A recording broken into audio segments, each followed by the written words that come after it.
কিন্তু এই 3 বছর খেদমত করার পরও মাদ্রাসা পরিচালনা করতে গিয়ে আমি অনেক হিমশিম খেতেছিলাম। এখন আজকের একদিনের কর্মশালা দিয়ে আমি যতটুকু বুঝছি এরকম 2-4টা প্রতিষ্ঠান একাই চালানো যাবে। আসসালামু আলাইকুম রহমতুল্লাহ। আসলে আমি এইখানে আসার আগে আমার মাদ্রাসার বয়স মোটামুটি 3 বছর। এর আগেও আমি প্রায় 8 বছর একই মাদ্রাসায় হেফজখানা খেদমত করেছি। কিন্তু এই 3 বছর খেদমত করার পরও মাদ্রাসা পরিচালনা করতে গিয়ে আমি অনেক হিমশিম খেতেছিলাম। এর আগে অনেকবার ট্রাই করছি আসার জন্য, কিন্তু সুযোগ মিলে নাই, বেঁধে আসি নাই। কিন্তু আগে আমার কাছে এরকম মনে হইতো যে সারা রাত্রে 1টা 1:30 2টা বাজতো, আমি ঘুমাইতে পারতাম না পেরেশানিতে। মানে এখানে যে সমস্যাগুলো হুজুর বলতেছিলেন মনে হয় যে সবগুলো আমার মধ্যে আছে।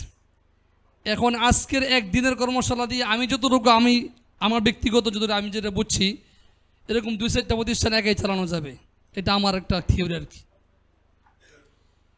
যে এমন যদি আগে জানতাম আর বুঝতাম তাহলে এই পেরেশানি আর 1-2 বছর মধ্যে মাথা চুল পাকাইতাম না, বুঝতামই না।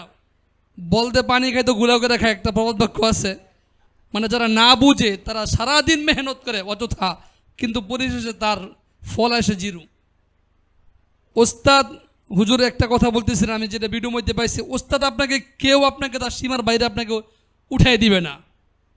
এই কথা আমি যেদিনকে ভিডিওর মধ্যে পাইছি ওই দিন থেকে আমি সিদ্ধান্ত নিয়েছি এইবারের বন্ধে অবশ্যই আমি কোর্স করবো ইনশাল্লাহ।